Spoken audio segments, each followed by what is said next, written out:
কথা হচ্ছে আমি দুবার এই বিধানসভা ভোটে দাঁড়িয়ে বা মুসলিম লীগ থেকে অনেক কিছু করে তারা পারেনি এবং কাটরা মসজিদ নিয়ে ইস্যু তুলে বহু মুসলমান তাতে আহত হয়েছিলেন বা মৃত্যু হয়েছিলেন কিছু।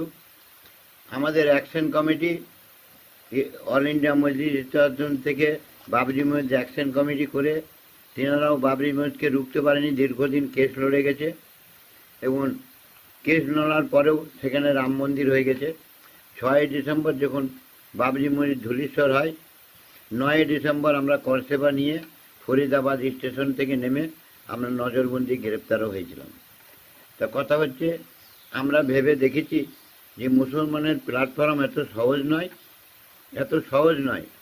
তাই আমি বলতে চাই মুসলমানরা আপনারা খুব সহজে 26-এ চিন্তা ভাবনা করে প্ল্যাটফর্ম ধরার চেষ্টা করবেন, যাতে হিন্দু মুসলমান বা অন্য কোনো জাত, আদিবাসী বা অন্য পাঞ্জাবি শিখ কারোই যেন অসুবিধে না হয়। ভারতবর্ষ গণতন্ত্রের অধিকার রেখে সবার প্ল্যাটফর্ম ধরে চলার চেষ্টা করুন।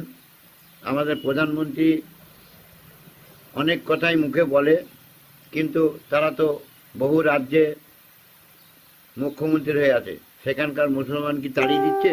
না, ধর্ম করতে দেয় না।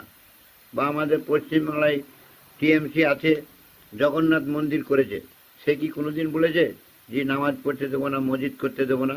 আমার ধর্ম আমি করব, আমার মসজিদ আমি করব, সে ধর্মগুরু যারা আছে তারাই করবে। উনি কি একবার এমএলএ ভোটে দাঁড়িয়ে জিতে উনি তো ধর্মগুরু নাই। তাই মুসলমানের ভোট কেনার জন্য বাবরি মসজিদের ইস্যু তুলবে, তাতেই মুসলমানের প্ল্যাটফর্ম এক জায়গায় হয়ে যাবে? অসম্ভব কথা। এই বলে আমার বক্তব্য শেষ করছি।